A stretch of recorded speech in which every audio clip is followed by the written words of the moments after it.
Solta a vinheta!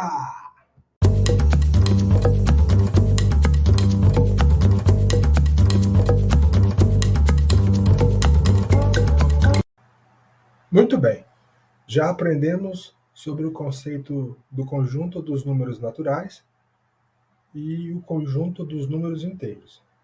Agora, vamos dar início ao conteúdo sobre o conjunto dos números racionais, chamado de o conjunto Q. Como vimos na aula que trata sobre o conjunto Z, ele é fechado em relação às operações de adição, subtração e multiplicação, mas o mesmo não acontece em relação à divisão, pois, embora menos 12 dividido por mais 4 seja igual a menos 3, e menos 3 pertence ao conjunto dos números inteiros, não existe número inteiro x para o qual se tenha x igual a mais 4 dividido por menos 12. Por esse motivo, fez-se uma ampliação do conjunto Z, da qual surgiu o conjunto dos números racionais. Observem que pertence ao conjunto dos números racionais qualquer número que possa ser escrito na forma de fração, onde o numerador e o denominador são números inteiros. Conforme a descrição vista no quadro, devemos considerar P e Q números inteiros e Q diferente de zero. Vejam que, utilizando o elemento genérico, podemos escrever o conjunto Q de modo mais simples. Então, podemos definir o conjunto Q como o conjunto das frações P dividido por Q, e sua definição, conforme elemento genérico, pode ser lida da seguinte forma, onde Q é igual a um quociente entre o número P por um número Q, tal que P pertença ao conjunto dos números inteiros e Q pertença ao conjunto dos números inteiros sem o zero. O conjunto dos números racionais, representado por Q, contém o conjunto dos números inteiros, que por sua vez contém o conjunto dos números naturais, ou seja, N é subconjunto de Z, que é subconjunto de Q, conforme representado no diagrama de Venn. No conjunto Q, destacamos os seguintes subconjuntos: racionais não nulos. Esse subconjunto é formado pelos números racionais sem o zero, ou seja, um número x que pertence aos racionais, tal que x seja diferente de zero.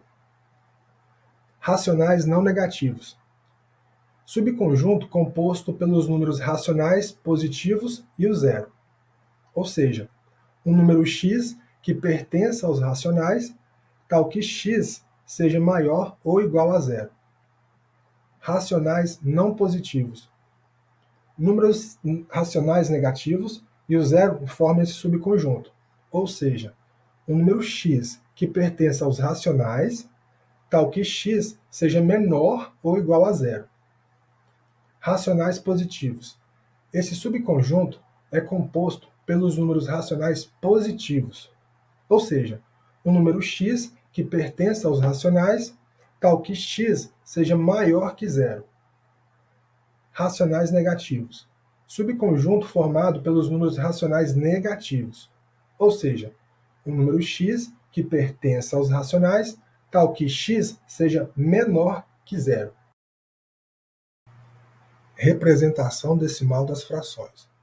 Tomemos um número racional P dividido por Q, tal que P não é múltiplo de Q. Para escrevê-lo na forma decimal, basta efetuar a divisão do numerador pelo denominador. Nesta divisão, podem ocorrer dois casos. Caso número 1. O numeral decimal obtido possui, após a vírgula, um número finito de algarismos, e esses serão algarismos não nulos. Veja um exemplo no quadro. 2/5 é igual a 0,4. 1/4 é igual a 0,25. 80 sobre 500 avos é igual a 0,16, e etc. Tais números racionais são chamados decimais exatos. Caso número 2. O numeral decimal obtido possui, após a vírgula, infinitos algarismos, nesse caso, nem todos nulos, que se repetem periodicamente. Observem o quadro novamente. 1/3 é igual a 0,333 reticências. Turminha, estão vendo esse traço horizontal em cima do 0,3? Sempre quando vir esse traço, significa que existe uma dízima periódica. Bom, continuando. 7/9 é igual a 0,777 reticências. 1 sobre 22 avos é igual a 0,04545 reticências. 167 sobre 66 avos é igual a 2,53030 reticências. Tais números racionais são chamados decimais periódicos, ou dízimas periódicas, e em cada um deles, os números que se repetem formam a parte periódica, ou período da dízima. Quando uma fração é equivalente a uma dízima periódica, a fração é chamada geratriz da dízima. Por exemplo, 1/3 é a fração geratriz da dízima 0,3. 7/9 é a fração geratriz da dízima 0,7.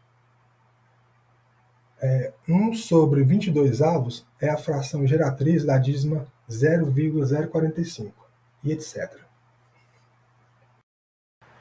Para sabermos se uma fração irredutível equivale a um decimal exato ou a uma dízima periódica, nesse caso, vamos desconsiderar a divisão do numerador pelo denominador. Basta decompor o denominador em fatores primos. Nesse caso, teremos: a fração vai equivaler a um decimal exato se o denominador contiver apenas os fatores 2 ou 5. Ou a fração vai equivaler a uma dízima periódica se o denominador contiver algum fator primo diferente de 2 e de 5. Vejamos alguns exemplos. Número 1. A fração 7 sobre 50 avos tem denominador 50, e esse denominador corresponde a 2 vezes 5 elevado à segunda potência. Assim, ela equivale a um decimal exato, ou seja, 7 sobre 50 avos é igual a 0,14. Número 2. A fração 27 sobre 36 avos não é irredutível, mas ao mesmo tempo equivale a 3/4. E na decomposição de 4, vamos encontrar apenas o fator 2. Assim, ela equivale a um decimal exato, ou seja, 27 sobre 36 avos é igual a 3/4, que é igual a 0,75. Número 3. A fração 47 sobre 30 avos possui denominador 30, e esse denominador corresponde a 2 vezes 3 vezes 5, gerando uma dízima periódica, ou seja, 47 sobre 30 avos é igual a 1,56666 e reticências. Muito bem, turminha. Estou chegando aqui e verifiquei que a gente vai ter que dividir o tema sobre o conjunto dos números racionais em 2 aulas. Nessa primeira aula, tratamos sobre o conceito do conjunto Q, né?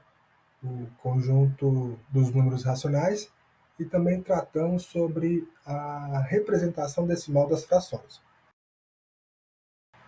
Já na segunda aula, iremos tratar sobre a representação fracionária dos números decimais e também sobre a representação geométrica do conjunto dos números racionais.